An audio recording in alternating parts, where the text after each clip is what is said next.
Siis sõidame.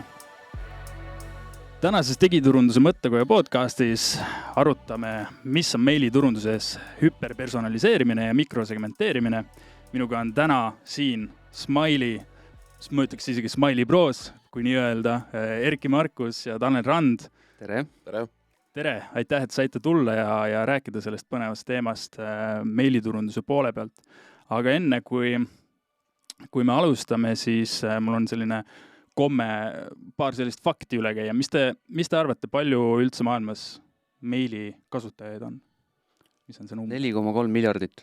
Väga hea, Erki, sa oled kodutöö ära teinud. Ja aastaks 2026 vist kasvas mingi 4,6 peale oli see prognoos. Ehk siis, kui perspektiivi panna, siis Facebookil 2 miljardit nii-öelda igakuist kasutajat ja teistel kanalitel siis veel vähem. Vaatasin, YouTube'is on näiteks kasutajaid igakuiselt seal 2 miljardit midagi. Et tegelikult täna ju kanalina meediumina meiliturundus jätkuvalt on täiesti asjalik asi. No just. Nõustute? Ja eeldame, et need on kõik ikkagi nagu nii-öelda reaalsed inimesed, et need ei ole botid. Lisaks nendele siis on nagu ka botid, aga need 4,3 miljardit võiksid olla kõik potentsiaalselt siis sinu kliendid. Et kui Facebookis on sul neid maks 2,5 miljardit, siis meili teel sa saaksid 2 korda peaaegu nii palju, kelle poole pöörduda. Kui sa juba fakte küsisid, ega sa ei vaadanud näiteks mingit sihukest asja, kusjuures me ei ole vaadanud seda, aga kui palju huvitav tehakse postitusi näiteks Facebookis päevas, sest kas sa tead, kui palju ühes päevas meile saadetakse? Ma arvan, et see ühes päevas või? Yeah. Vist aastas oli üle 380 miljardi äkki või? See on ühes päevas, 330 miljardit meili saadetakse päevas. See on üks päev? Jah. Ja need on need vähem kui 5% legit kirjadest. Okay. Ülejäänud on jälle spam. Okay. Ehk siis kõik need phishingud ja kõik sellega seondub. Okay. 380 miljardit päevas? Jep. Okay. Mis see Eesti mõistes, palju siit Eesti mõistest läbi käib? Mis teie nagu hinnang on? Päevas või? No, ütleme päevas või aastas või kuidas? Kui võtta seda, et meie kaudu saadetakse turundus meile, ütleme mingisugune 2,5 miljardit aastas, eks ju. Ja, aga need ei ole kõik Eestisse. Ütleme, võib-olla pool on Eestisse. Ütleme, pool on Eestisse. Siis võtame kogu selle, mis iga ettevõte nagu ise saadab, eks ju. Kõikvõimalikud muud platvormid. Ma arvan, et need meie turundusmeilid on suht väike osa, arvestades kõiki transaktsioonilisi teateid ja täpselt omavahelist liiklust, et mingi 100 milli võib-olla või? Okay. Ikkagi meeletu kogus ei maile, eks ole. Kogus, jah. Ja kui võrrelda sellega, et palju postitusi kuskile sotsiaalmeediasse läheb, siis ikkagi oluliselt vähem. Selles mõttes, et meiliturundus on ikkagi kasutatakse üha rohkem ja see ei ole kuskil ära kaduv trend. Kuigi ma just mingit uuringut lugesin, et noortemate seas on probleem selles, et neil on küll meil olemas, aga nad ikkagi tahavad suhelda omavahel nagu vahetult, ehk siis ongi mingi Messengerid ja Snapchatis kasutatakse seda, aga lõppkokkuvõttes, kui see ikkagi tööellu tuled ja sul on tööl vaja mingit informatsiooni jagada, see käib enamalt ikkagi meili teel, kuigi Slackid ja Basecampid ja kõik selline infovahetus käib ka nagu sealt. Et ei ole ka arvata seda, et meiliturundus mingil hetkel nagu ära kaoks lähema 5-10 aasta jooksul. Vaata, vanasti olid nagu need nii-öelda mailing listid ja igasugused grupid, kus sa said olla, kus põhiline see kommunikatsiooni nagu vahend oligi tegelikult see, et sa istusid oma inboxi ja trükkisid selle asja valmis. Et nüüd on palju muidugi mõnusamaid asju selle jaoks olemas, aga ma arvan, et nii-öelda transaktsioonilise kanalina, kui keegi tahab sulle midagi öelda või midagi saata või mingisuguse nii-öelda nagu teavituse üle anda, siis selleks on meil ikkagi kõige parem, et Slackis see kaob ära, Twitteris võib-olla ei jõua kohale, igal pool on mujal filtrid vahel, et kui sul on ikkagi mingi mis iganes pakkpandi teele, siis see tuleb sul inboxi, siis sa ei eelda seda kuskile mujale, et selles mõttes muidugi noored. Mul on 9-aastane tütar, kellel on ka kõik mingid Snapchatid ja muud asjad on nagu telefonis. Ja et ma teda üldse kättegi helistades saan, et ma ei tea, kas tal postkast on või mitte. Ilmselt kooli poolt on peale sunnitud mingi postkast, aga ta tõenäoliselt ei käi seal. Aga kui ta kunagi tahab omale esimest Facebooki kontot teha, siis tal on vaja meiliaadressi selle jaoks, et ta saaks seda aga teha. Messengeri saad ainult telefoninumbri ka teha. Jah, tõepoolest saada. Siis, kui ICM lubavad. See on hea point, mis sa välja tõid, et meiliturundu või üldse meili siis juurutamine tegelikult algab varajasest east ja seal ei ole ka seda, et see ei oleks nagu selline sotsiaalne sundimus, et ma nüüd pean sellepärast tegema, et sõpradega suhelda, vaid see ongi kooli poolt näiteks, et mul on e-kooli vaja minna, hea küll, meil, siin on sulle sisselogimiseks andmed, mine tegutse, sealt hakkab nagu pall veerema. Et ühel hetkel on see, et sa teed oma isikliku konto ja siis on ala, need meiliaadressid, mis on see kittycatti123@gmail.com on ja siis lähed tööle, siis on vaja sul õiget korralikku meiliaadressi, et CV välja saata, et selle alt sa ei saada seda, on ja siis on sul lõpuks see töömeil, et lõppkokkuvõttes see kogu eluiga ju tegelikult meili osas on ju võrdlemisi pikk ja seda ei saa võrrelda ühegi teise kanaliga, sest et teistel on see veel lühem. Ja see on ainult vaata nagu üks nagu nii-öelda eelis, et me oma üritustel räägime ka Taneliga tavaliselt sellest, et e-mail on justkui nagu see mõnes mõttes üks nagu parimaid turundusvahendeid selles mõttes, et see on owned media, et see meililist on sinu oma. Sa võid seda kasutada, kui see on sul sihipäraselt kogutud, sa võid seda kasutada nii-öelda heal eesmärgil ja inimesed eeldavad, et see on nagu okei, et sa saadad neile sinna. Et see postkast on ka inimeste enda oma. Kui ma sealt midagi välja saadan, siis see arhiiv jääb mulle sinna alla, ma saan otsinguga selle info kätte, et et ühel hetkel, kui ma nagu saangi täiskasvanuks ja oma CV-sid ja asju hakkan saatma, siis ma hakkan seda postkasti kasutama juba ka näiteks Getting Things Done tööriistana.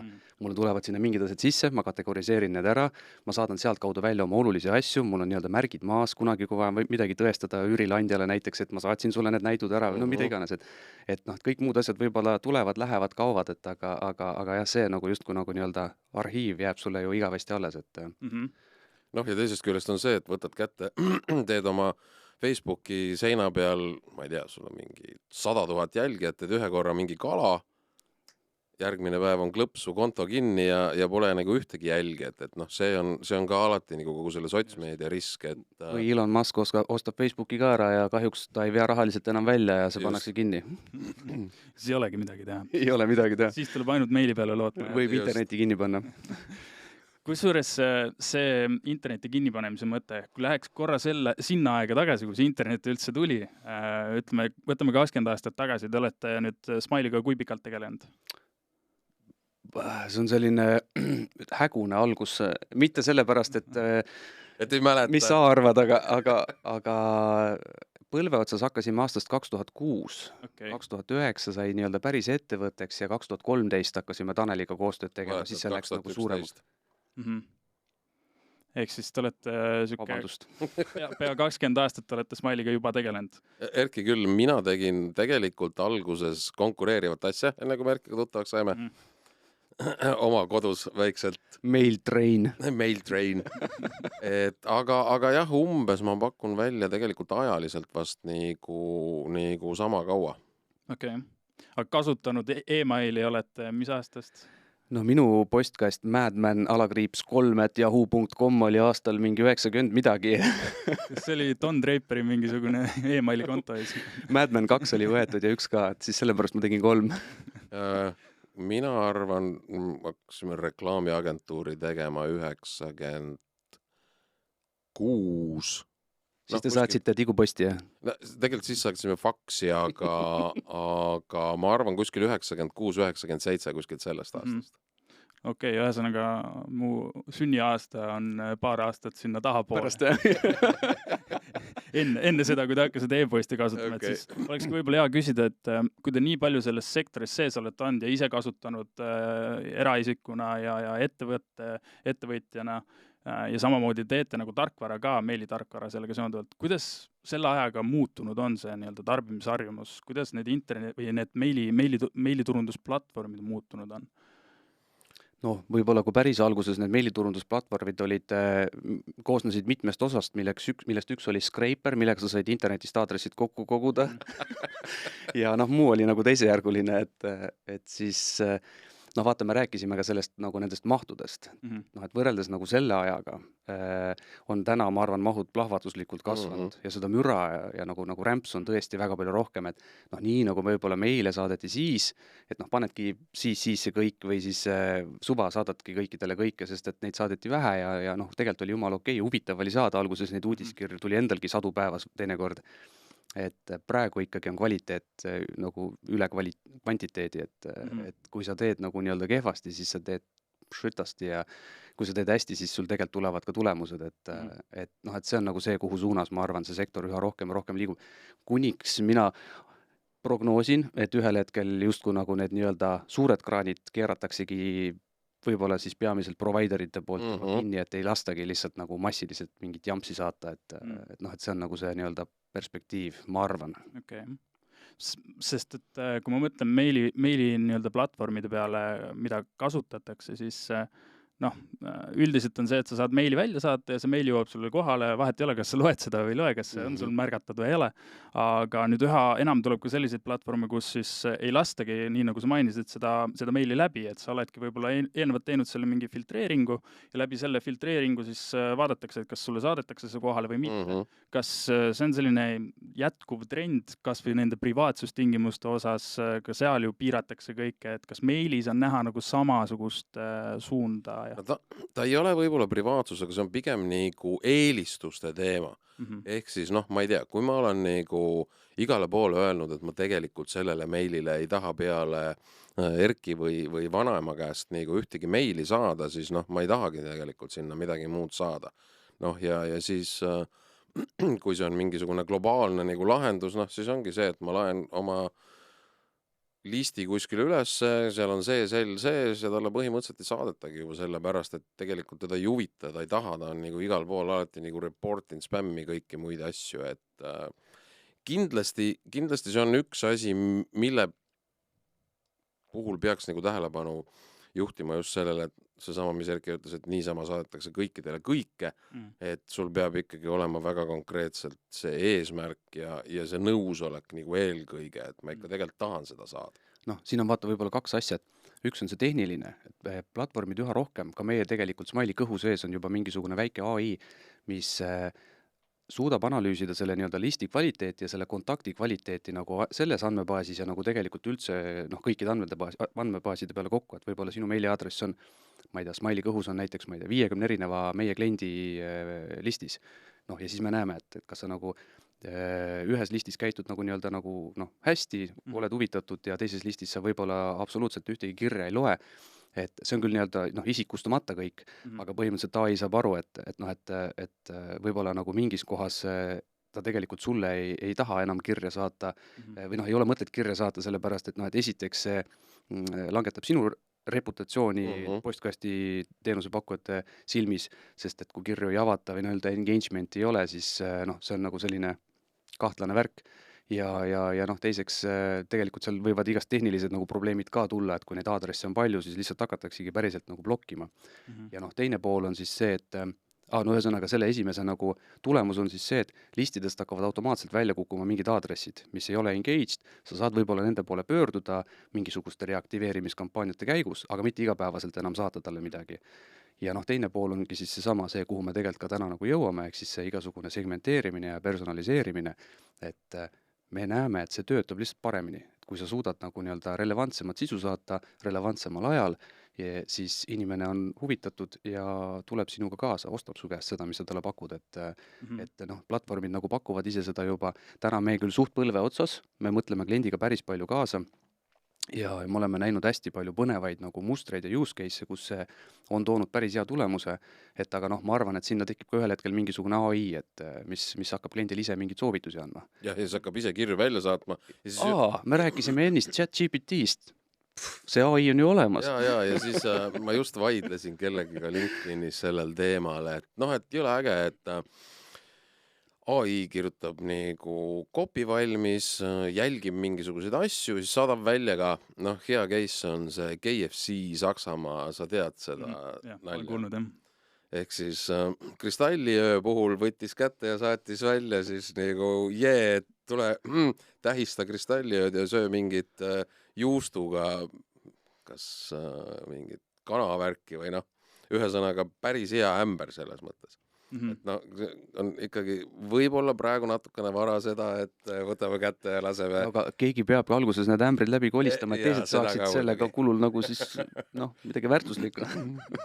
Selles mõttes on hea, et neid ämbrid kolistavad alati need suuremad ettevõtted. Teevad selle osa ära ja väiksed saavad siis nagu selle najalt edasi liikuda. Aga kui minna selle teema juurde, mikrosegmenteerimine ja hüperpersonaliseerimine, mida teie nende kahe mõiste all nagu hästi keerulised sõnad. Lihtsalt, no ma viskasin, et kui me sinuga mõtlesime seda, siis ma viskasin üles ja ma mõtlesin, et nad on nii keerulised sõnad, et äkki sa saa aru, millest me tahame rääkida. Aga no näed, sa ikkagi korjasid selle idee üles. Korjasin selle üles, tegin oma researchi ja nüüd jõuame siia ja saame aru, et nüüd on liiga keerulised. Mis siis oleks lihtne seletus? Mis te välja tooksite? Ma lasen Erkil nüüd seda teha. Aitäh. Palun. No ühesõnaga me rääkisime sellest, et mida nagu täpsemalt sa saadad, seda rohkem raha sa teenid. Põhimõtteliselt need on siis nagu need, me oleme igasugusest personaliseerimisest ja segmenteerimisest rääkinud ise siin Eestis juba, ma arvan, esimene üritus, kus ma käisin, oli äkki mingi Password või mingi selline asi aastal 2017, kui ma siis nagu suures saalis 200 inimest küsisin, et noh, et paljud teist nagu teeb seda. Ma arvan, et mingi 10 kätt võib-olla tõusis, et noh, siis rääkisime, et saada täpsemini sihitud kirju. Näitasin, kuidas nagu paremini koostatud pealkirjad teevad paremini kirju, panevad avama ja kuidas nagu relevantsem sisu toob rohkem käivet, et noh, seda on räägitud tegelikult igal pool internetis ja just nagu eriti meiliturunduse kontekstis, sest et meiliturundus on nagu see, et kus sa põhimõtteliselt saad ju üks ühele sisuliselt nagu suhelda, et muudel platvormidel või muudes nagu kanalites on see nagu veits keerulisem või siis võib-olla ei olegi võimalik nagu nii nagu noh, seda nagu teha. Aga nüüd eelmine aasta kuskil käis see nagu asi läbi, et noh, et see mitte lihtsalt personaliseerimine, vaid hüperpersonaliseerimine ja mitte nagu lihtsalt segmenteerimine, et noh, ma ei tea, Eesti-Vene või mehed-naised, vaid nagu täiesti mikrosegmenteerimine, et sul võib olla, ma ei tea, 10 000 segmenti näiteks, et noh, et siis see on nagu tegelikult see trend, kuhu suunas me peaksime liikuma, et isegi kui me täna seda veel ei tee või noh, mõned nii-öelda üksikud katsetavad, et siis pane nagu see nii-öelda lipp hästi kaugele ja hakka nagu samm-sammu haaval sinna nagu minema, et löö nagu neid andmeid järjest nagu täpsemaks, detailsemaks ja peenemaks, et siis sa nagu noh, ühel hetkel põhimõtteliselt saadki teha nii-öelda üks-ühele kommunikatsiooni ja noh, see on nagu siis see holy grail, kuhu suunas see meiliturundus võiks liikuda, mis toob kõige suurema tulemuse tagasi. Olgu see siis registreerunute hulk või käive või mida iganes sa nagu lõpuks mõõdad. Just ostud või mis iganes. Jah. Ehk siis selline kliendikesksus võime selle kohta nii-öelda, et vastavalt siis kliendi soovidele ja eelnevale käitumisele, sellele saab ka nii-öelda pakkumisi ja uusi siis nii-öelda väärtuslikku materjali, mille najalt siis nii-öelda otsus teha, eks ole. Ja just, et no, minu 5-minutilise traktaadi asemel kliendikeskus on väga hea kokkuvõte. ja tegelikult, kui sa nii võtad, siis kui me räägime nüüd mikrosegmenteerimisest ja hüperpersonaliseerimisest, siis lõppkokkuvõttes, kui sa segmenteerid nagu üksikisiku tasandini ja paned sinna personaliseerimise juurde, noh siis sa tegelikult saadki ainult ühe asja, ehk siis sa ühtepidi vaatad kogu seda taustainformatsiooni, analüüsi, mis iganes käitumise asju, ehk siis ja sa leiad selle, et noh, tegelikult sa ei saa sinna segmenti rohkem kedagi panna, sellepärast, et tal on mingisugused väga spetsiifilised erisused, mille järgi ta tegutseb, noh ja siis sa teiselt poolt personaliseerid ta nii lõplikult ära, ehk siis mitte see, et tere Erki ja Tanel ja Taavi on sul meili pealkirjas, vaid ma ei tea, sul on pooled tooted, mida sa oled ostnud, teisi ma soovitan sulle mingisuguse AI põhjaloogikaga ja noh, siis ongi nagu see, et sa paned nagu need kaks asja kokku ja saad siis lõpuks selle ühe niisuguse nagu kuldse asja, et võt, kui sa nüüd selle välja saadad sellele sellile, siis suure tõenäosusega, noh, mis suure tõenäosusega, ütleme siis 100% võtab kätte ja ostab või teeb midagi. No või siis sa nagu istutad selle nii-öelda idu talle sinna kuskile sisse, et tal see mõte ikkagi osta jääb, ta ei kao ära või noh, ühesõnaga, et see ei pea, noh, nii-öelda eesmärk ei pea olema ainult müük, see on ka nagu nii-öelda brändi lojaalsuse kasvatamine ja nende lahkumiste nagu ära hoidmine ja kõik see nagu see muu teema ka, et aga jah, et ehk siis ma saan aru, et nagu segmenteerimine on esimene tase, sa saad sellega järjest täpsemaks minna mikrosegmenteerides, et võtad nagu nii-öelda suurest hulgast järjest nagu võib-olla väiksemaid tükke välja või lööd seda järjest peenemaks, kuniks ühel hetkel sa jõuad siis sinna nagu hüperpersonaliseerimiseni, kus põhimõtteliselt igas segmendis ongi enam-vähem üks kontakt ja sa saadad talle täpselt sobivaid tooteid, sobival ajal, sobivas sõnastuses, keeles, mis iganes. Just, aga noh, ütleme, personaliseerimise seisukoha pealt sa saatsid meile küll nagu küsimused aga me siin hüpleme jumala mõnusalt selle teemaga nagu ühest kohast teise. Et kui sa selle hüperpersonaliseerimise koha pealt võtad seda, et jah, okei, tegelikult päris palju tehakse seda nagu üks-ühele asja, aga see on ikkagi ütleme, mingisugustes suhteliselt ütleme, väikse arvu tegelikult mingi parameetrite või analüüside alusel, aga nagu sellised tohutud hüperasja, et sa arvestaksid seal sedasama, et ma ei tea, vanust, elukohta, haridust, palju sul lapsi on ja kõik võimalikke nagu seda tausta asja, siis no ma ei oska öelda, kas nagu keegi tegelikkuses nagu seda teeb ka või see on hüperhype nagu sõnastusse hüperpersonaliseerimine lihtsalt. Jah. Aga selles mõttes see info ju ikkagi kuskile andmebaasi jõuab, et ütleme, kui sa oledki, sul on list, sa oled meililistis seal sees ja sa oled seal, ma ei tea, viimase 6 kuu jooksul võtnud 30 kirjast lahti 14 ja sul on teada konkreetselt need teemad, mille alusel see lahti võetud on, siis tegelikult täna on ju võimalik saata vastavalt sellele nüüd see hüperpersonaliseerimise juures see õige sõnum, see õige nii-öelda call to action, mis suunaks selle inimese siis tegevusele või mingit uut lisategevust tegema. Kui sa niimoodi kirjeldad, siis tegelikult on, jah, on võimalik saata. Me paari kliendiga katsetame ka oma mingisugust masinõppe algoritmi põhist AI-d, mis siis ka vaatab, sa võid põhimõtteliselt öelda need nii-öelda meetrikud ise ette. Avas kirja, mis tooted seal kirja sees olid, mis sõnad seal subjektis olid, milliseid tooteid ta ostnud on, millised on temaga sarnanevad kliendid, ala mis sesoonsus näiteks praegust on ja selle põhjal siis pannakse talle sobiv valik tooteid kokku. Aga sa võid neid nagu meetrikuid panna sinna juurde, et tegelikult tõesti see, et kas tal on ka lapsi, kas ta elab linnast väljas või mis iganes, millise autoga ta sõidab, et vastavalt sellele saab tema nagu eelistusi veel täpsemaks. Eestis on muidugi vähe rahvast, et ütleme, kui sul on, ma ei tea, veini ostjaid, kes ostaksid seda mingit väga peent kallist marki, mis mulle kõige suurema käibe toob, on, ma ei tea, 1000. Siis kas üks sõidab Bentley'ga ja teine sõidab Teslaga, kas see nagu annab nagu mingit erilist nagu vahet seal või mitte, et üks ostab 1 pudeli kuus rohkem, et siis ma saadan talle 1 kirja rohkem, et nii hulluks ei tasu nagu minna, aga põhimõtteliselt küll jah, neid meetrikuid saab nagu panna juurde ja kui see nagu mõjutab tulemust, siis iseenesest see tehniline pool seal taga on juba köömes. Kusjuures väga huvitav on see, mis ma praegu tuli meelde, et ma olen enne meiliturundusega tegelemisest, ma tegelesin ka otseturundusega, aga selles mõttes selle klassikalise nagu otseturundusega vanasti tehti igast. Jagasid seal nurga peal neid flaiereid? Ja just, see on nagu otse, selles mõttes otse minu käest, otse sulle. Tegelikult, see tehti põhimõtteliselt kõikvõimalikke lahedaid postitusi näiteks. Jaaguar tegi kunagi niimoodi, et tegi kirjatuvidega mingit kampaaniat. Ma isegi... Lasi linna peale laiali või? Ei lasknud linna peale laiali. Nad tegid kuidagi niimoodi, et nad lendasid kellegi juurde. Ilmselt tehti niipidi, et kõigepealt viidi sinna ja siis viidi teise kohta ja siis lasti lahti. Aga kusjuures sel ajal oli näiteks juba postiettevõtetel, küll mitte Eestis, aga ma proovisin Soome ühte platvormi, kus sa saidki tegelikult niimoodi välja võtta. Ma võtsin pensionile läinud insenerid, kes elavad 2-kordses majas plekkkatusega kuskil raadiuses 60 kilomeetrit Helsingist väljas.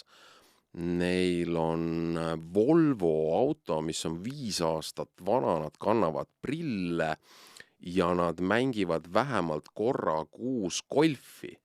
Oota, mis asja see on? Soome mingi jälgimisühiskond või? Ja sa said selle info tegelikult ja baasis ütles mulle, et see on küll suhteliselt väike, aga me leidsime 27 sellisele profiilile vastavat inimest. Ja siis tuli GDPR? No see oli aastal mingi 2001. See kõlab jah, nagu Soome kapo oleks oma mingit materjali. Ei, aga selles mõttes, et tegelikult tehti juba siis, ütleme, selle niinimetatud teistmoodi direct marketingi puhul tehti tegelikult hästi palju. Inglismaalt on need head näited, et kolid ära või ja siis saad kohe mingit asja või siis oli see, et ma ei tea, mees ka ei teadnud, et sa oled rase, aga sulle tuli juba mingisugune beebikraami nagu pakkumine, et hakka nagu ostma, et tegelikult seda profileerimist on nagu tehtud küll päris palju. Aga miks teda võib-olla meiliturunduses nagu vähe tehakse, on see, et tehnoloogia. Teine asi see, et sul on vaja tohutult analüüsi teha. Ja ma pakun välja, et 90% ettevõtetel ei ole seda oskust ja aega tegelikult, et seda nagu teha paraku.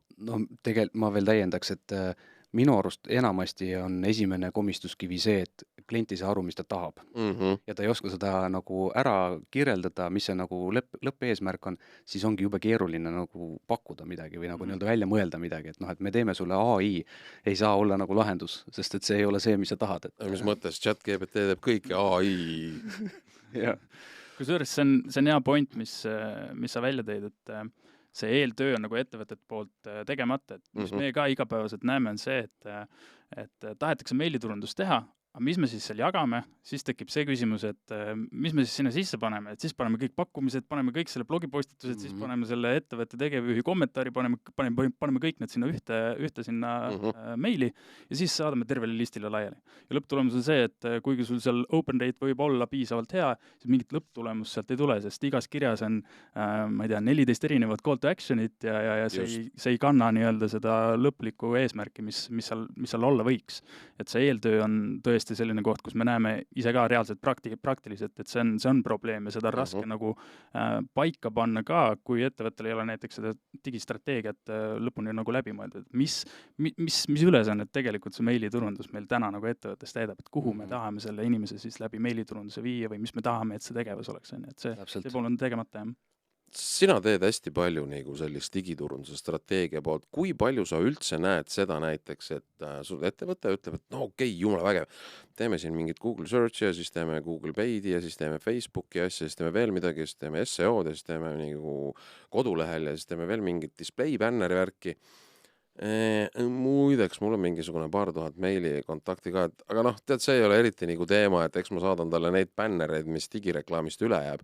Et kas sa kohtad ikkagi veel sellist nagu suhtumist ka? See on kahjuks nii, jah. Et ei ole see, et aga mul on selles mõttes tõsine omnichannel strateegia paigas, ma teen Facebookis seda, ma teen seal seda, sealt liitub, ta läheb sinna, sealt ma saadan meili, tegelikult ütlen, et mine vaata meie Facebooki. Kui palju sa üldse selliseid ettevõtteid näed, kellel on tegelikult see meiliturundus nagu strateegianaga üldse sisse ehitatud, mitte see, et tegelikult kõik muu on ilgelt äge, Facebook on ja siis meiliturundus on see kõige viimane asi, millega ma siis nagu tegelen, kui mul aega üle jääb ja kuna mul aega üle ei jää, siis ma ei tegelegi sellega. Kahjuks trend ikkagi on see, mis sa just kirjeldasid. Väga kurb. Et seda ei kasutata, jah. Väga vähestel, ma võin ühe käe sõrmedel kokku lugeda, kelle puhul meie oleme kokku puutunud. Ma ei saa öelda, et see on nüüd terve Eesti turg, aga need ettevõtted, kellega meie kokku puutume, ikkagi see meiliturundus on kõige suurem nii-öelda selline pudelikael, et sul on juba need inimesed kokku kogutud, kas siis veebilehe kaudu või mingisuguse maandamislehe kaudu, et kasuta seda nagu tähelepanu ära, et sa saad ju seda enda eesmärkide täitmiseks ära kasutada, aga just see sama koht, et ei ole aega, ei ole teadmisi, ei ole oskusi ja siis ei kasutata seda listi nii-öelda teadlikult ära. See kõlab küll väga kurvalt tegelikult. Ma olen mitmeid kordi seda rääkinud, aga minu meelest selles mõttes on nagu õige tegelikult, et mul üks tuttav kunagi rääkis, et tema töötas Saksa Amazonis. Ta oli meiliturunduse osakonnas, kus oli 200 inimest, kes siis nagu optimeerisid, koostasid sisu, mõtlesid strateegiat välja, saatsid välja, testisid, tegid kõike seda asja. Et noh, meil siin Eestis on väikeettevõtted, meie klient on peamiselt nagu small to medium business, ehk siis ütleme, tavaliselt on kas siis nagu tegevjuht ise või siis on nagu heal juhul tegevjuhi koer või siis on heal juhul turundusjuht ja noh, sellised ettevõtted, kellel on ka mingisugused spetsialistid, kes siis nagu nii-öelda reaalselt hakkavad ära tegema. No väga-väga vähe, et ongi nii-öelda referents klientide hulgas, suurettevõtted ja me ise tegelikult suuname, et noh, et tehke nüüd nii või tehke nüüd naa, et meil on alates maikuus tegelikult olemas endal ka palgal täiesti meiliturunduse strateeg, kes ongi nüüd selle jaoks võetud, et davai, istume maha, me aitame teil selle nagu asja nii-öelda välja mõelda ja vajadusel ka ära realiseerida, et lihtsalt niisama saata, kuigi sul on alguses vähe kontakte, et noh, et sa arvad, et see ei too nagu mingit tulu, on ju. Paneme 500 € või 1000 € või 2000 või 5000 € Facebooki, ma näen kohe nagu müügid tulevad. Aga mul on see 1000 meilibaas, nad ei osta kunagi, miks ma seda saadan üldse mõttetu. Et aga sellest 1000 meilibaasist annab nagu välja võluda ilmselt sama palju või isegi rohkem ja selle annab kasvatada väga kiiresti, väga palju suuremaks, et kui sa teed paar tarka nagu otsust selle jaoks.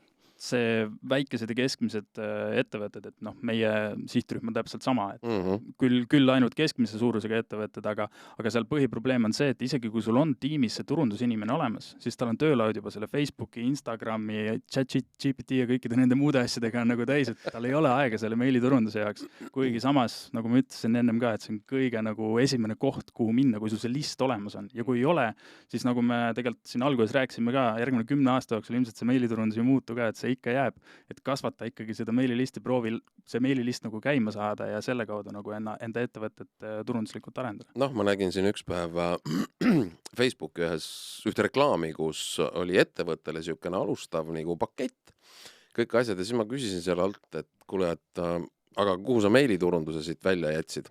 Siis selle peale vastati mulle niimoodi, et tead, meiliturundusest räägivad ainult need vennad, kes ise meiliturundust nagu müüvad ja tegelikult suurem osa ettevõtteid ei kasuta üldse meiliturundust ja see ei ole üldse mingi asi. Noh ja siis päris palju nagu selliseid päris tegijaid võttis selle postituse ajal siis nagu sõna ja mõtlesid seda, et noh, et see on küll suhteliselt siukene udujutt ikkagi. Ma arvan, et see tegelikkuses on ikka vastupidi. Kuigi ütleme jah, ei tehta seda nii tohutult läbimõelduna, aga ma arvan, et meiliturundus on viimasel ajal ikkagi tulnud hästi palju nagu rohkem inimesi juurde, kes sellega tegelema hakkavad. No vaadates kas või seda, kui palju meile tehakse kontosid või kui palju tehakse igasuguseid väljakutseid ja koolitusi ja asju, kus inimesed hakkavadki tegelikult sellest peale, mul ei ühtegi kontakti. Esimeseks ma teen endale maandumislehe, ma teen sinna mingisuguse väikese funneli nagu või flow taha, eks ju, ja nad alustavadki nagu tegelikult sellest nullist, ehk siis nad hakkavad endale kontakte korjama. Jah, okei, võib-olla ma Facebookis võimendan seda natuke, et ma seda rahvast nagu juurde saan, aga nad ei pane nagu hurraaga seda, et taame nagu 10 kilo Facebooki ja noh, ootame, et sealt midagi tuleks.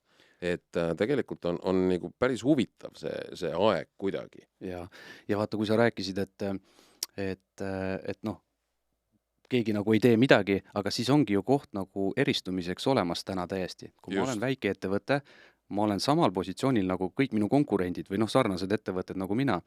Ja kui ma nüüd hakkan teistmoodi tegema, siis on mul koht, kus ma saan kasvada suureks. Noh, jällegi, kes usub meiliturundusse, kes mitte.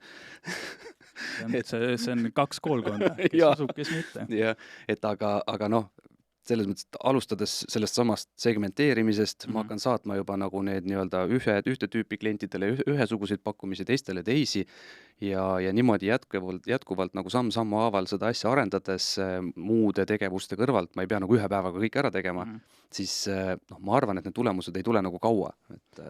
Siit võib-olla olekski hea küsida, et kui nüüd ongi plaan alustada selle meililisti kasvatamisega täiesti nullist, sul ei ole eelnevaid kontakte, sa pole sellega varasemalt tegelenud ja sa tahad nii-öelda seda mikrosegmenteerimist ja hüperpersonaliseerimist teha, tuli ikka ühelausena see välja mul. Tuli. Et tahad seda teha, siis mis see strateegia teie puhul oleks? Mida teie kasutaksite, et nii-öelda see pall veerema saada? Esimene on ikkagi seesama nagu tere tulemast või welcome email nagu on, aga või okei, enne seda on muidugi ka veel see, et sul on vorm. Ja hakka kõigepealt kontakte koguma. Just, aga no see on muidugi selge, et sa selle esimeses vormis ei saa teha seda vormi nagu nihukest, küsin sul seal soki värvi ja mis iganes kõike suure tõenäosusega. Ütlen küll kutsika silmade pildiga, et ma tahan hirmsasti hakata mikrosegmenteerima ja siis küsin su käest 100 küsimust. Ma arvan, et sa ikkagi ei saa nendele 100 küsimusele vastust. Et noh, küsida tegelikult esimeses sammus ära kõige vajalikum, võib-olla nimi ja meiliaadress. Okei, ma olen selle kätte saanud ja siis hakka tegema neid järgmisi samme. Mida iganes sa talle selle, tere tulemast, oled liitunud, nüüd meil on sulle mingisugune asi ja selleks, et seda asja nagu paremaks teha, anna meile veel see ja see. Ehk siis sa pead seda tegema ikkagi nagu samm-sammult.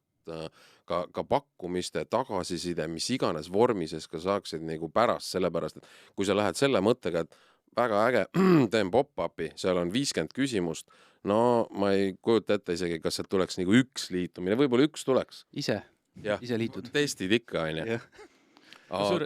Aga rohkem ilmselt mitte. Ja. See on huvitav, et sa selle välja tõid, et see liitumise osa, ma ise näen, et tegelikult selle liitumise initsiatiiv ei tule läbi selle, et ma nüüd kodulehele tulen ja pop-up ette tuleb, mul peab eelnev kogemus selle nii-öelda ettevõtte, brändi või isikuga olemas olema, et enda isiklikust kogemusest turundajana ikka käin kuskil lehel, vaatan, lahe teema, näiteks go-to-market strateegia, tahan selle kohta PDF-i, panen selle emaili sinna sisse, aga lõpuks, kui mul hakkab see funnelis see info sinna sisse tulema meili, siis ma ei ava seda, mul ei tule meelde isegi, et ma selle lehe peal käinud olen ja lõpuks see läheb ikkagi spämmi. Ma näen, et see eeltöö peaks nagu ilmselt eelnevalt tehtud olema, et kuidas te näete, mis see normaalne lahendus siin nagu oleks, et neid emaile nagu koguma hakata? No selles suhtes me ikka soovitame, et kõik turunduskanalid teevad nii-öelda koostööd.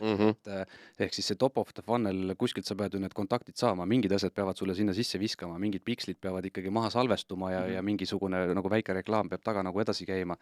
Kui ühel hetkel saad selle nii-öelda esimese kontakti kätte, küsi aadressi ära, aga ära hakka nii-öelda kohe spämmima, kohe nagu küsima, ära viska talle mingid 15 kirjaseerialist nagu funnelit kohe nagu kaela. Mis mõttes jumala äge ju. Saad kõik küsimustele kohe vastused kätte. Jah, see vastus on ei, ma ei osta. Ei saa. aga selles mõttes, et siis on sul see nii-öelda nagu esimene samm on nagu käes. Vaata see sama, Tanel, mis sa rääkisid, et küsi alguses kas või meili aadress, isegi nime pole vaja. Just. Psühholoogia, kui sa saad esimese jahi kätte, järgmised jahid on juba lihtsam saada, aga seda ei tohi nii-öelda nagu peale pressida, et okei, paned meili aadressi ära, tuleb aitäh, et liitusid, võib-olla seal on mingisugune 2 sellist nii-öelda rubilnikut, kus sa saad sisse vajutada ja öelda, et okei, ma olen koera inimene, saada mulle siis koera pakkumised, kui sa juba saadad mulle kunagi midagi. Või mul on, ma ei tea, Mazda, et ära mulle Toyota varuosasid saada, mis iganes see nagu äri on, eks, ja siis ta läheb juba automaatselt mingisse nii-öelda listi, segmenti, tal läheb mingi tag külge või mis iganes see on, mul on see info olemas ja järgmise käitumise põhjal ma saan seda nagu täiendada, et ma ei pea küsima, ma võin saata muidugi tagasiside küsitlusi ka, ma saan klikkide põhjal seda teha, kui ta mingisuguse punase veini peale vajutas, läheb punase veini tag külge või siis kui ta mingi ostu teeb ja muidugi jah, selles mõttes saab, ma ei tea, eeldada ka, aga vaata, nüüd on see koht, kus minu meelest, kas GDPR ei räägi seda, et üks asi on, ma küsin nõusolekut turundussõnumite saatmiseks, aga igasugune nagu vähegi täpsem profileerimine on eraldi luba. Et kui ma nagu hakkan neid andmeid sinu kohta koguma, siis ma tegelikult peaksin andma selle kohta ka teada, et kuule vaata, et jumala nagu tore, et meil on selline nagu lahe suhe, et mina sulle pakun ja sina mu käest nagu ootad, aga selleks, et ma saaksin seda nagu paremini teha, et sul on nagu kasulik, sul ei tule mingisugust mõttetut spämmi, siis et siin on nagu üks nõusolek veel, et me nagu kogume sinu kohta neid andmeid. Siis veel üks linnuke. Ma ei ole seda kusjuures näinud. Ega ei olegi, aga kusjuures selle koha pealt meil 17. oli, on ju?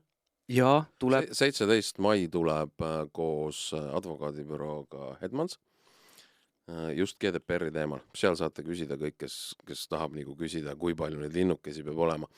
Aga nad tõid just selle ägeda näite minu arust, kas see oli Washington Post või mis asi põhimõtteliselt, kus sul ongi mingi 100 linnukest, tahan seda.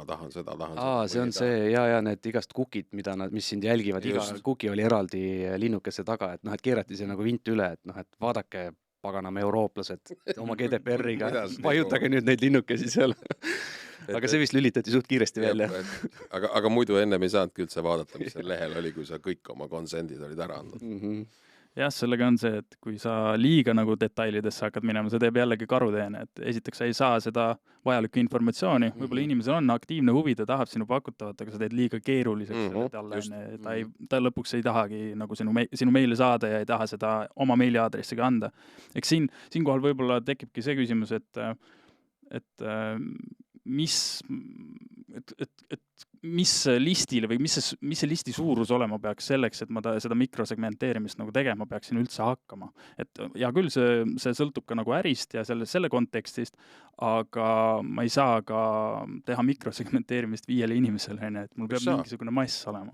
Tegelikult me tõime vist eelmine kord just nagu selle näite, et selle mikrosegmenteerimise koha pealt ei ole nagu seda, okei, jah, kui sul on 3 inimest, siis on võib-olla keeruline neid segmenteerida, aga tegelikult mingi 100 ja kui sa nendest 100 puhul leiad tegelikult seda, et sa saad väga vabalt need 100 inimest jagada näiteks 10 inimese gruppidesse või 10 inimese segmentidesse lähtuvalt sellest, mida nad teevad, siis see on jumalast okei.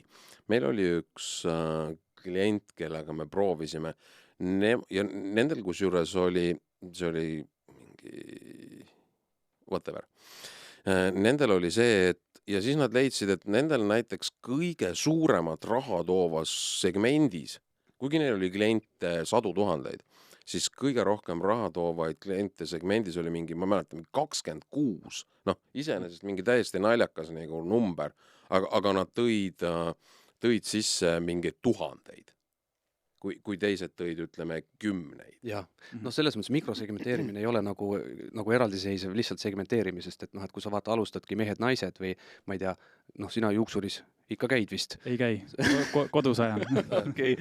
Aga ütleme juuksurisalong, et seal on juba võimalik segmenteerida, et selle põhjal, et mehed-naised on ja kui sageli nad käivad, kas nad värvivad ka või teevad mingeid muid asju, lasevad habet piirata, et tegelikult see kõik justkui nagu mingi alus segmenteerimiseks ja selle põhjal sa saad nagu natuke erinevalt nagu juba kõnetada teda, et ma arvan, et ei ole seda nii-öelda miinimumlisti olemas, et see võib olla vabalt nii, et sul on tõesti selline mitmesaja 1000 baas ja sa võtadki sealt mingisugune alguses paar väikest segmenti välja, keda hakkad teistmoodi kõnetama. Võib-olla see on ka nii, et me räägime selles mõttes ikkagi nagu nii-öelda automatiseeritud suhtlemisest, et me ei saada nagu igale sellele 5 kontaktile eraldi uudiskirja, vaid nagu mingi automaatika, mingisugune funnel seal taga nagu teeb temaga natuke teistsugust tööd, et seal funnelis Omnichanneli mõttes võib olla ka see, et läheb ka SMS ja läheb ka sotsiaalmeedia reklaam talle automaatselt peale või müügiinimene helistab talle peale, aga kui see toob nagu tulemuse. Ei mis mõttes? Selles mõttes, et sul on 48 segmenti ja siis see vaene turundusjuht teeb 48 eraldi kirja.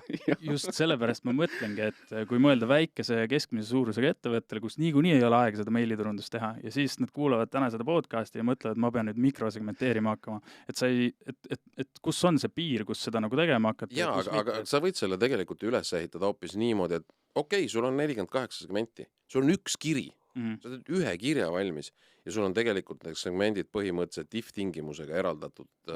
Sa ühe korra näed vaeva, paned mingisugused nagu tooted, pakkumised, tekstid, whatever asjad sinna kirja ja iga plokk on põhimõtteliselt üks nagu segment. Ma ei tea, minul on näiteks 1., 8. ja 27. Numbritena näiteks, ma olen nendes segmentides, eks ju. Ma saan postkasti, ma olen oma blokke, sina saad 4., 8. ja 16. Erki saab 13, 23 ja 47. Ja. Ehk siis sa ei pea selleks tegema 47 eraldi kirja. Kusjuures meie esimene klient, kes võiks täna öelda, et tegi mikrosegmenteerimist juba 10 aastat tagasi, tegigi täpselt nii, nagu Tanel kirjeldas, et temal oli 40 segmenti ja 72. 40. 70. Mina tegin selle tehniliselt, see oli 40. Mina räägin alati 72, üldse kunagi ei öelnud, et vähem oli. Tanel pakkus 72 välja ja Erki tegi 40. Jah, rohkem ei olnud lihtsalt. Ja, okay. Aga iga segment oli siis põhimõtteliselt see kategooria, kus klient tüüpiliselt tooteid ostis. Seal on küll mingi nii-öelda tõenäosus kõver taga, aga seda analüüsis neil mingi click view vist välja. Just. Ja siis pani iga kontakti külge selle tunnuse. See oli küll automaatselt nii-öelda kirjapõhi ehitati üles, tõmmati e-poest top tooted, iga kategooria kohta oli 9 toodet, if-tingimus olid ümber ja kui kirja välja saatsid, see oli kilomeetri pikkune kiri, siis sinu postkasti jõudsid 9 top toodet, mida üldse ostetakse ja siis sinu 1 või 2 põhilist kategooriat, kus sina tavaliselt ostad. Kõikidel erinevad kirjad, kõikidel kategooriatel erinevad kirjad. Et nii-öelda üks tehniline lahendus, nädalavahetus programmeerijal tööd ja minu meelest nad teenisid selle kirjaga kordades rohkem. Juba esimese kirjaga oli see investeering ennast ära tasunud, et inimesed nägid teda paremini kõnetavat kirja, seal oli subjekt ka personaliseeritud ja isegi kui nad nagu nii-öelda koheselt e-poest ei ostnud, siis nad mõõtsid seda käivet ka, mis tuli nädal aega pärast selle kirja saamist ja avamist ja see oli 5-6 korda suurem kui nendel kirjadel, mis läksid enne seda. Ehk siis siin võib selle peale pigem mõelda nii, et see ei ole selline järjepidev töö, et sa kogu aeg lood neid liste juurde või segmente sinna juurde. See võib olla ka nii, jah, kui sa näed kuskil mingit mustrit, aga see võib olla ka jah, et sul on nii-öelda alguses lööd kirvega pooleks kohe.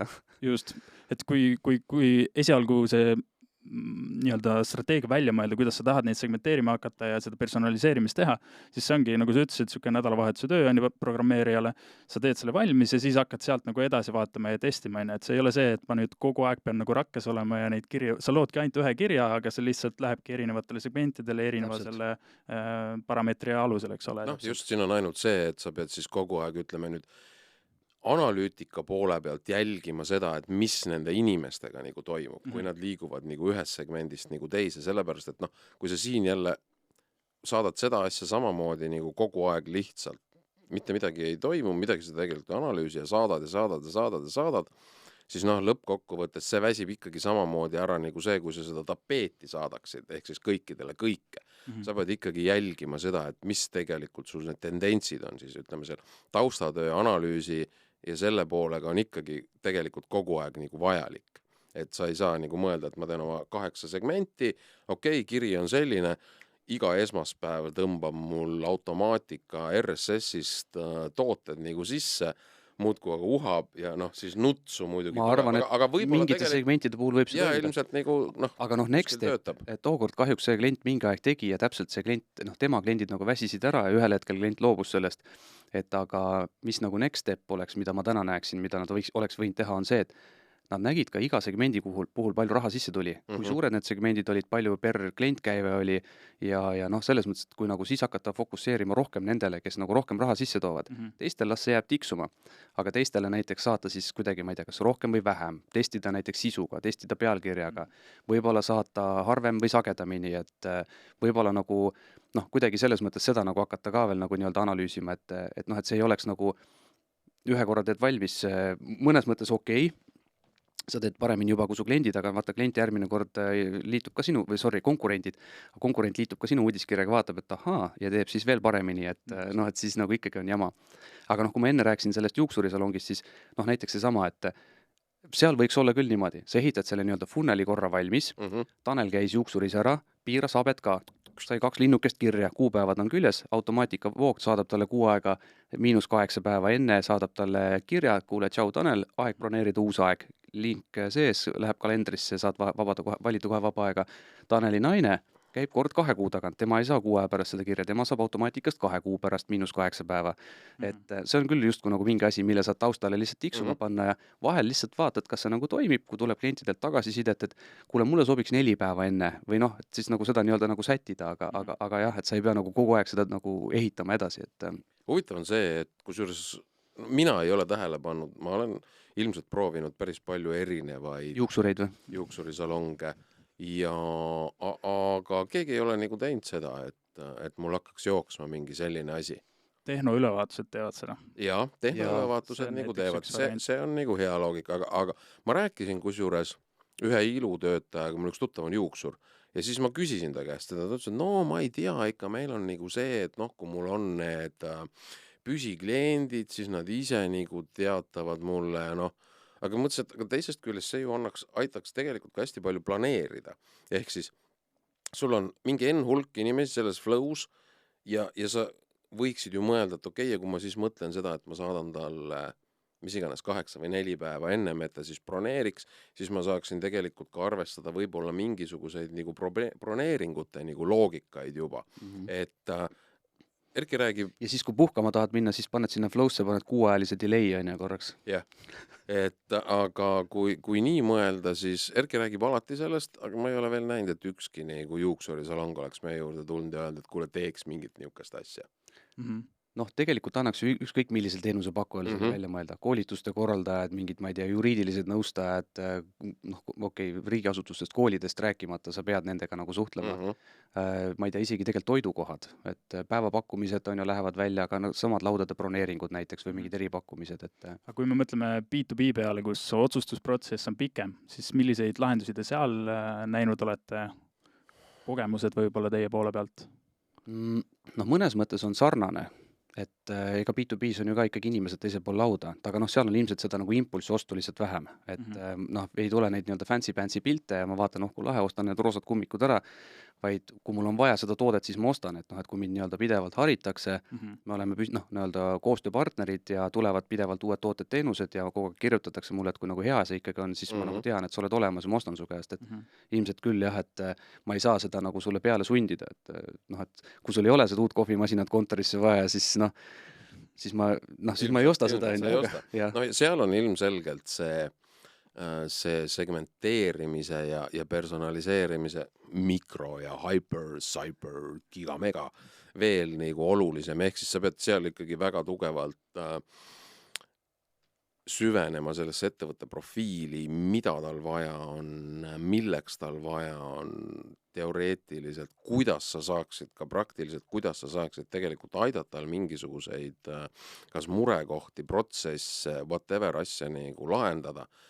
Seal on see veel olulisem, muidu on see tüüpiline pelletinali või ma ei tea, me saame millegi pärast vahepeal, keegi ostab kuskilt baasi ja siis saad seda, et kuulge, kuidas teie transpordivedudega Euroopasse on, kas te saate ikka kõik oma asjad ära vedada, ma ei tea, e-maile veame Euroopasse rekkaga ilmselt. Kui internet ära läheb. Ja just, et seal on see tegelikult nagu veel olulisem ja just selles võtmes, kui sa ütled, et B2B puhul, eriti kui me räägime suurtest tehingutest või sellistest, kus on otsustusprotsessid pikad, siis on see, et jah, okei, ma täna ütlesin sulle nagu seda, järgmine kord ma ütlen teist, kolmandat, neljandat, 25. Sa pead siin seda usaldust ja kaasamõtlemist veel rohkem nagu välja tooma kui see, et ma saan mingi 10 või 20 nagu mingit külma meili päevas nende käest, kes ütlevad, et kuule, su koduleht on ikka ilge crap, et me teeks parema, siis ma kirjutan tavaliselt vastu, et kas sa nii nagu pöördudki, et teil on ilged crap kodulehega, et arvad, et ma tahan suga nagu üldse mingit koostööd teha. Kusjuures business to businessil on tõesti ju nii, et listid on pigem nagu väiksemad ja koostöö on pikaajalisem, et seal on nagu sellist segmenteerimist kindlasti oluliselt võib-olla rohkem vaja, ongi, oleneb, kui nagu pika vinnaga su äri on, et kas sa müüd iga nädal midagi või sa müüd iga paari aasta tagant midagi, et või sa pakud hooldust ka lisaks või aga mida meie oleme näinud on see, et sellest nii-öelda personaliseerimise mõttes ei saa nagu piirduda ainult meilist, sa peaksid tegelikult ilmselt business to business puhul kasutama ka mingit CRM-i, nagu Tanel ütles, et on toimunud need kontaktid. Sa peaksid võib-olla kasutama ka müügimeeskonda, kes nagu vahepeal üle helistab, küsib, kuidas on, teeb kohtumisi, küsib need nii-öelda murekohad üle, kõik läheb kirja. Et siis nagu see meilitarkvara, CRM-i ja müügitarkvaraga ühendada. Ma näen, et ta sai selle kirja ka, klikkis selle lingi peale, võib-olla on aeg varsti talle seda uut trükkpressi pakkuda või mis iganes, et see läheb sinna CRM-i kirja, Pipedrive'i, kus iganes müügitarkvarasse ka, 2 kuu pärast võtab või mis iganes päeva pärast võtab see müügimees ühendust, küsib, et kuule, tšau, kuidas on, vaata, meil oli siin see uus müügi või see trükkpress, et tahad, teeme sulle väikse demo selle kohta, et tavakliendi puhul see ei tööta nii, et aga business to business siis on see küll täitsa nagu asi. Ehk siis see eeltöö ikkagi peab olema konkreetsem selle nii-öelda lõpptarbija B2B-s siis mitte äri, vaid seal äris olevate inimeste arusaamad tuleb kõigepealt ära kaardistada ja selle alusel siis seda flow'd nagu looma hakata ja lisaks sellele siis teha koostööd, mis turunduses minu meelest ei ole väga populaarne, teha koostööd müügiga. Lõpuks need mõlemad on nii-öelda kliendi poole vaatavad osakonnad ja kui need omavahel räägivad ja suhtlevad ja loovad süsteeme, koossüsteeme, siis tegelikult lõppkokkuvõttes on nagu oluliselt suurem kasulikkus sellest ettevõttele, kui nad oma ette töötavad. Ehk siis, siin on tegelikult see mikrosegmenteerimine nagu eriti oluline. Ütleme, et sa võtad ette näiteks, ma ei tea, 100 ettevõtet. Jah, neil on võib-olla ühesugune profiil, aga nendel kindlasti on, hoolimata sellest, et nad võib-olla kasutavad ka ühte tarkvara, siis suure tõenäosusega nemad kasutavad seda niimoodi, nemad kasutavad seda juppi ja nemad kasutavad seda juppi. Ehk siis üleskutse kõikidel nende vendadele, kes ostavad endale selles võtmes andmebaase ja teeks mingit ägedat B2B meiliturundust, et küll kellegi ikka vaja läheb, siis ärge ostke, ei lähe vaja, selles mõttes, et ostke need 50, keda te suudate endale nagu selgeks teha või vaadake ise need 50 ja tehke see pakkumine nagu nii mõttega ja hea. Teil on igal juhul märksa paremad tulemused, kui te ostate 10 000, põrutate välja ja siis kõik võimalikud aga äkki siis ka 50 ostab? jah, 50 000. Ja siis kõikvõimalikud veebiteenuse vennad on teie peale nagu rämedad tigedad, et spämmite ja siis võetakse teil koduleht maha. Et siin on see veel olulisem tegelikult. Siin sa mõtled siis sellist ABM turundust ehk siis account-based marketing. Sa valid need 50 välja, kes sinu nagu kliendiprofiiliga kõige paremini sobivad ja siis nii-öelda rätsep lahendusena pakud välja neile selle lahenduse, kus sina näed, et saaksid kõige paremat või kõige rohkem väärtust luua. See on selles mõttes, et siin sa oled, näed, mikrosegmenteerinud ära ja teisest küljest, kui sa ütlesid rätsep lahendus, siis sa oled tegelikult juba hüperpersonaliseerinud ka selle ära, ehk siis väga tubli, sust võib veel asja saada isegi, meiliturundus. Aitäh sulle, Tanel, aitäh. Aga kui vaadata nüüd teie sellist tegevust, kui minna sellest mikrosegmenteerimisest ja hüperpersonaliseerimisest eemale, siis teie ise B2B ettevõttena üldiselt ju pakute lahendust ikkagi B2B formaadis. Et kuidas, te olete igal pool meiliturundusega seonduvalt pildis, teid on näha Facebooki gruppides, just nendes relevantsetes gruppides, et ei postita enda neid meiliturunduse webinaride videoid ja pane kuskil osta-müün gruppi, vaid te panete internetiturunduse ja e-kaubanduse gruppi. Väga huvitav mõte, ma järgmine kord hakkan kõikidesse oma kassiomanike gruppidesse neid asju postitama. Sa rääkisid veoteenusest. Okay. Ja see on suhteliselt populaarne teema, mis tehakse, et pannakse sellistesse ebarelevantsetesse gruppidesse enda neid postitusi üles. Aga teie puhul te olete leidnud selle õige nii-öelda sihtrühma, te olete leidnud konkreetse sõnumi, mida neile kommunikeerida, te olete selle paketeerinud siis erinevatesse formaatidesse ja te olete nii-öelda tarbijale, sellele B2B ettevõttele, kes teie teenuseid võiks tarbida, arusaadavaks muutunud. Ma saan aru, see strateegia on teil viimase 1,5 aasta, 2 aasta jooksul nagu rohkem.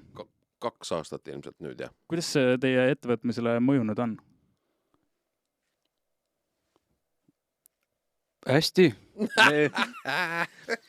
Ei, Tanel on teinud väga-väga super töö ära, et ega meil tegelikult vaata kellegi pealt ju õppida selles mõttes ei ole, et meil on Eestis on küll nagu mingi hulk unicorne, kes tõesti teevad väga ägedaid asju, aga nad ei räägi, kuidas nad seda teevad eriti. Või siis on nagu see, et tõstetakse tohutut raha. No ja kui sul on piiramatud ressursid, siis on natuke teine turundusse. Aga me oleme võtnud selle selles mõttes klassikalise lähenemise, et content on the king ja kõikvõimalikud, ma arvan, et meil on blogis praeguseks hetkeks umbes 200 artiklit juba, pluss siis see, mida me kirjutame väljapoole, mida me ei avalda oma blogis üldse ja kogu siis väga cool sõna social selling ehk siis seesama asi, mida me teeme kõikvõimalikus nagu sotsiaalmeedias. Ütleme niimoodi, et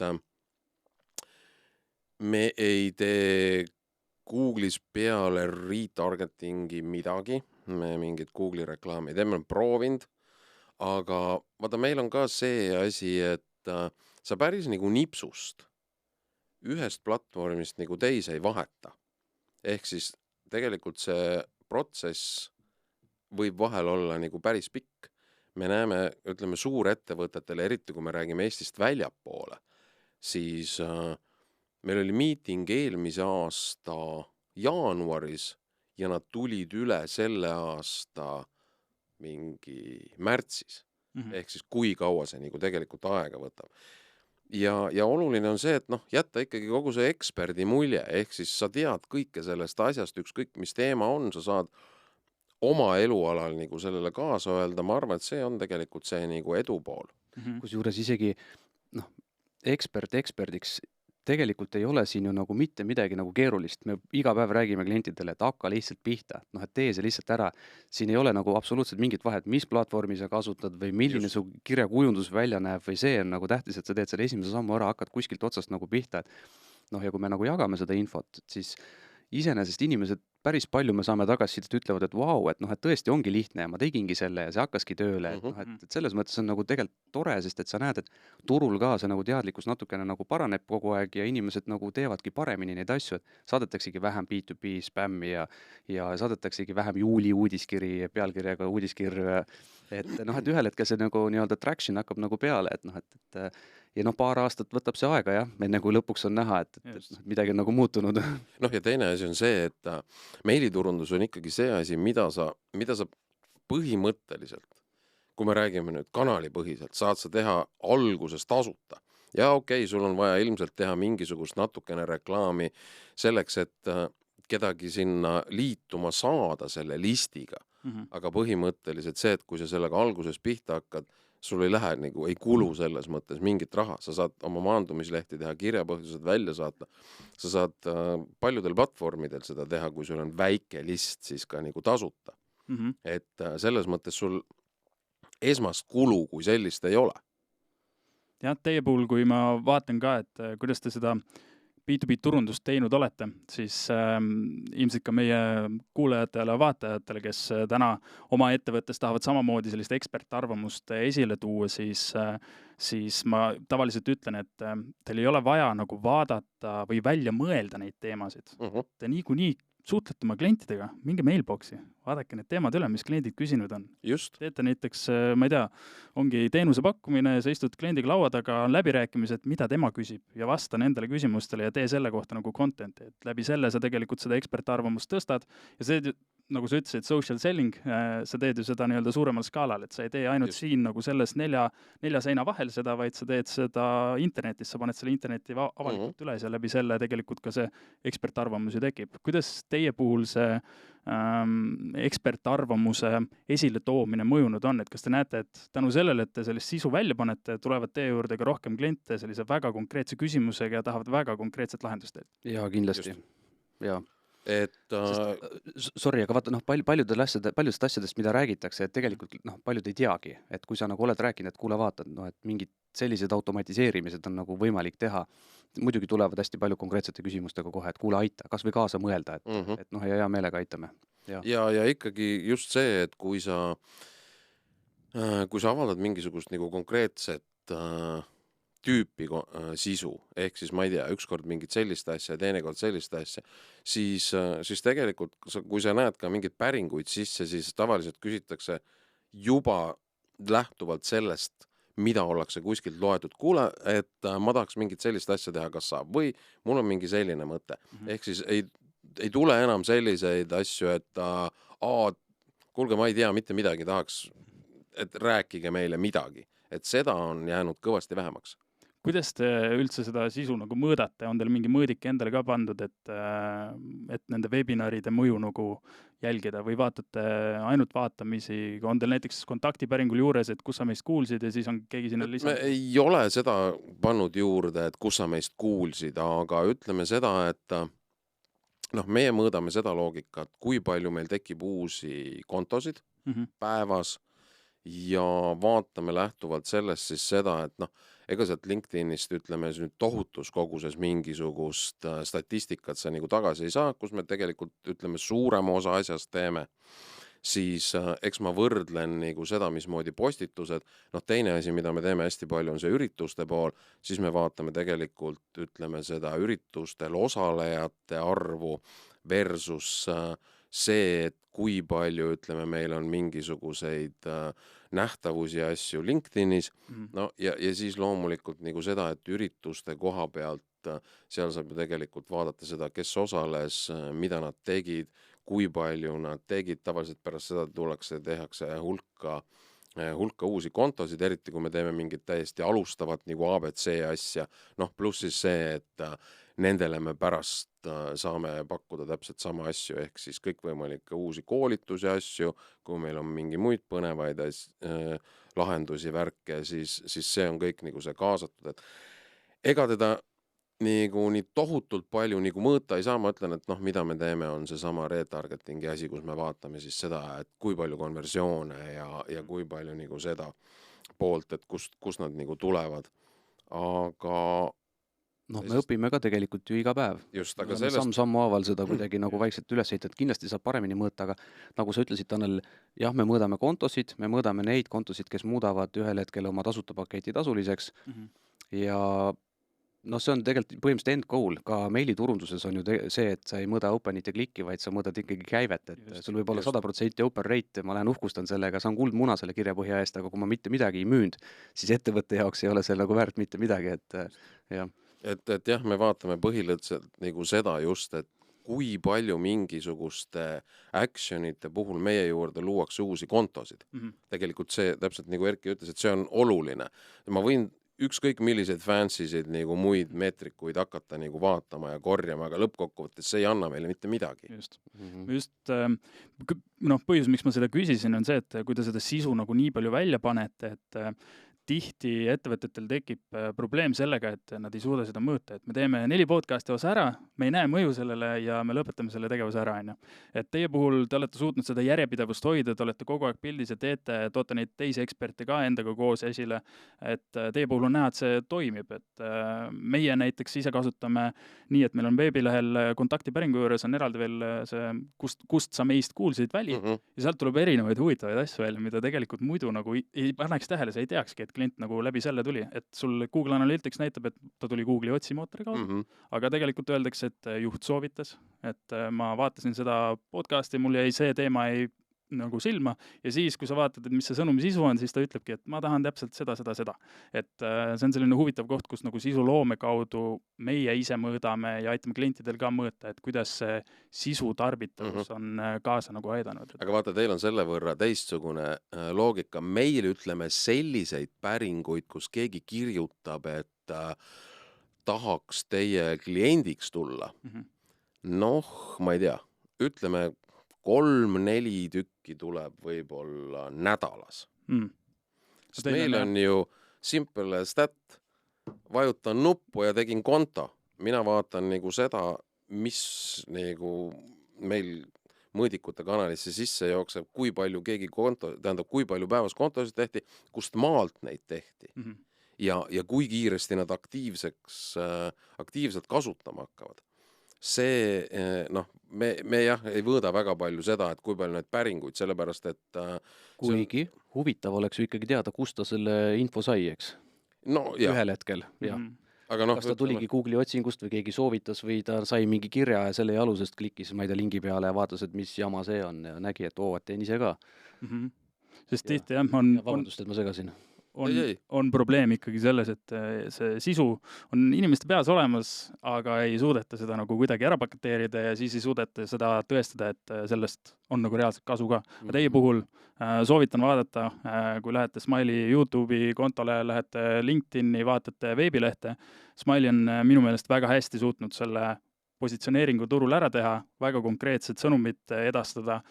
Intentionally simple email marketing, see on praktiliselt igale Smiley kasutajale vist ilmselt pähe kulunud, et minu meelest olete väga hästi tabanud seda ja ma arvan, et täna meie kuulajatele ja vaatajatele samamoodi on see hea koht, kust õppida ja motivatsiooni ammutada. Ja ma saan aru ikkagi, turunduses kõige tähtsam selline osa on järjepidevus. See vist kehtib teie puhul ka. Kindlasti, jah. Kui me siin vanasti tegime seda, et proovime midagi siit ja proovime midagi sealt ja proovime kuskilt mingit kolmandalt kohalt, siis jah, nüüd sellest hetkest, kui me võtsime kogu oma selle bloginduse pluss siis nagu kogu selle sotsiaalmeedia ja mitte ainult see, et me teeks seda Eestis, vaid me teeme seda nagu ka väljapoole, siis tegelikult see ikkagi toimib. Jah, me oleme siin ikka suure hurraaga otsinud edasimüüjad välismaalt ja avanud suuri müügiosakondi fanfaaride toel, aga ei ole. Aga jah, ei ole selles mõttes, et aga selline konkreetne, planeeritud meie puhul siis nagu ütleme sisustrateegia, mitte niivõrd kanalite strateegia, vaid just nagu sisustrateegia on nagu see, mis näitab, ja kui me teiselt poolt vaatame, ütleme siis statistika seisukoha pealt, eks me kasutame ka igasuguseid mõõdikuid, mis näitavad, mis ettevõtted käivad meie kodulehel ja seda siis võrreldes eelmise aastaga, see on kasvanud umbes 2 korda. Kui see süsteem annab välja nädala raportit, kui ennem oli see, et nii palju kontakte ettevõtted käis teie lehel ja uusi oli nendest nii palju, siis see oli kuskil seal mingisugune alla 100, siis kui ma nüüd iga esmaspäeva hommikul seda raportit vaatan, siis see on nüüd kuskil niisugune, et pool on kindlasti rohkem. Ja vaata, kui sa räägid, see on nagu see väljapoole paistev turunduseks. Tegelikult teine asi on ju see, et sa vahepeal mainisid, et osakonnad peavad koostööd ka tegema, et meil on küll nagu onboardingu spetsialist, müügiosakonda enam ei ole, aga et noh, et need, kes tulevad, tuleb ka nii-öelda koju tuua ja teine asi on siis ka kasutajatugi peab olema nagu valmis väga heal tasemel siis nad üle võtma ja nii-öelda proaktiivselt ka nende probleemidele lahenduse leidma, et noh, et sellepärast meil ka see strateegia nüüd majas on, et kui me näeme, et klient kuskil kohas nagu hätta jääb, siis me astume vahele ja ütleme, et kuule, me aitame sind ka, et noh, et see ei ole lihtsalt toru, mille kaudu sa saad oma kirjad välja saata, vaid nagu me aitame ka strateegiliselt kaasa mõelda ja noh, päriselt paneme selle sinu jaoks kasulikult nagu tööle, et noh, et siis noh, ühest august visatakse sisse, aga teisest muidu läheb välja, sest et nagu Tanel ütles, platvormi küll väga sageli ei vahetata, aga noh, kui siin ikka seda nuppu ei ole, mis seda teeb, siis vaatangi ringi ja proovin muid asju ka, et aga tegelikult on kõik võimalused olemas, et noh, et kuule, vaata, ma näitan sulle, see noh, käib väga lihtsalt, et tänu sellele on see nii-öelda nagu churn rate on nagu ikkagi suhteliselt nagu madal, et ära ei lähe eriti nagu keegi. Cool. Selle mõttega lõpetame. Mis on need kanalid, kuhu te tahaksite inimesi suunata vaatama? Facebook, meil on eesti keeles selline lahe kanal nagu meiliturunduse grupp. Seal on tegelikult hästi palju asju. Meie YouTube'is, noh, võib-olla sinna ei tule nii palju juurde ja kindlasti LinkedInis vaadata nagu Smile'it ja mina jagan ka päris palju igasugust kraami seal kogu aeg. Mina soovitan ka, et kui nagu see meiliturundus ja kõik see nagu noh, enda asjade paremaks tegemine huvitab, siis meie blogis on kindlasti palju artikleid, täiesti niimoodi noh, ka nagu juhendeid ja YouTube, et kõik üritused, webinarid, mis me teeme, loodetavasti, kui tänane podcast läheb avalikuks, siis me paneme ka selle endale sinna üles, et seal on puhast kulda väga palju. Tõesti, do it yourself, saa targaks. Väga lahe. Aitäh, et tulite. Aitäh, ja tänane digiturundusstrateegia mõttekoda, digiturunduse mõttekoda sai siis sellise lõpu. Mina tänan ja näeme juba järgmises osas.